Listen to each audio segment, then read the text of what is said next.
Speaking of Bernie Kosar, he was at campus in that spring practice today talking to the young men.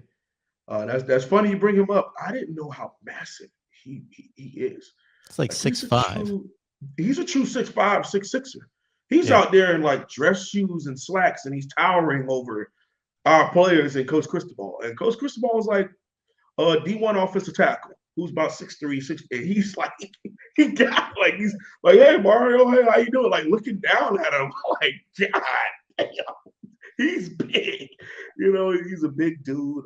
But he was just there talking to the players and just so excited about the reconnection that we're having to our past and having an open door policy, which hasn't been around in decades. Maybe Mark Rick brought it back a little bit, but they were always still kind of standoffish with certain people. And Coach Cristobal was like, I don't care what happened in the past. Warren Sapp, you want to come talk to the team? Sure. Ray, Michael Irvin, even a lower name, said like if you guys want to come talk or watch practice, I don't care. Why not? Come on. So yeah, but I agree. I think TBD could be one of the best to have, Warren, and he could be a top 5 quarterback. What's crazy? I can feel the comments now. You guys are crazy. He just started. He just played 8 games. And we're saying and we're giving you that caveat. Yes, he only has played a little bit. But if he were to project this over the next year or two, he could come back a year after this. I'm hoping he's good enough to be a first rounder. I think that would be beautiful for our program, is to be able to be QBU again. Because Mark, we were going and rolling in the 80s for about a decade of like, nope, Miami, every 3 years, Miami had a first round quarterback because they were just doing that well. We were able to hit and hit and hit and hit with these Pennsylvania or Minnesota or, California QBs who, came down to the point where, a highly recruited quarterback like Mark Rick could never even touch the field because we had that many people who were, first rounders. So again, I love what he brings to the table. I'm choosing right now in March. Now we get to June, Mark, I might start talking crazy again. We get to August, I might start talking crazy because you get excited and we'll have a chance to review the spring game film, which is in about a month, and maybe TBD goes out there, tears it up, and I'm on here talking about we're going to the ship, Mark. We're going to the ship.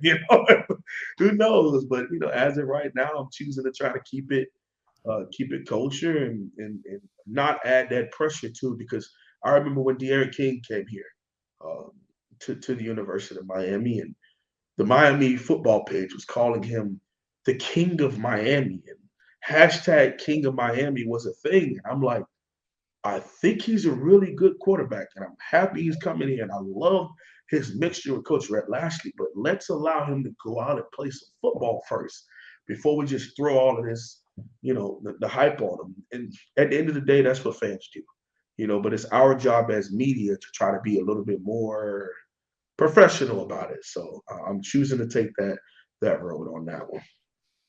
Yeah, I took a little abuse on here because I said, in my estimation, De'Aaron King wasn't at the top of the line elite quarterback. I thought he was a top 10 to 15 quarterback in the country, which is still Mm-hmm. extremely good enough to win a lot of games and compete. Absolutely. Before we move You on were to the proven quarterback, right. I mean, you were proven right. He goes to the combine. They tell him, yeah, you got to work out either as a running back or a wide receiver. You pop out as a 5'9", 186 pounder.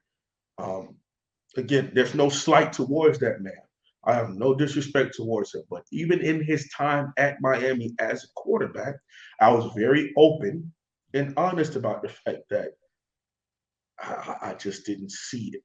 It started to get to a point where once people figured out our run game and our read option game, and we get to third down, he couldn't always make the consistent throws. Again, like I said, no need to slight him, disrespect him. I'm not here to do that, but I think you were proven right that at his time as a starter, even at Houston or here at Miami, he wasn't like top 5, but he was easily top 10, top 15. No slight, no disrespect. And to me, that's still high praise. That's absolutely. still high praise.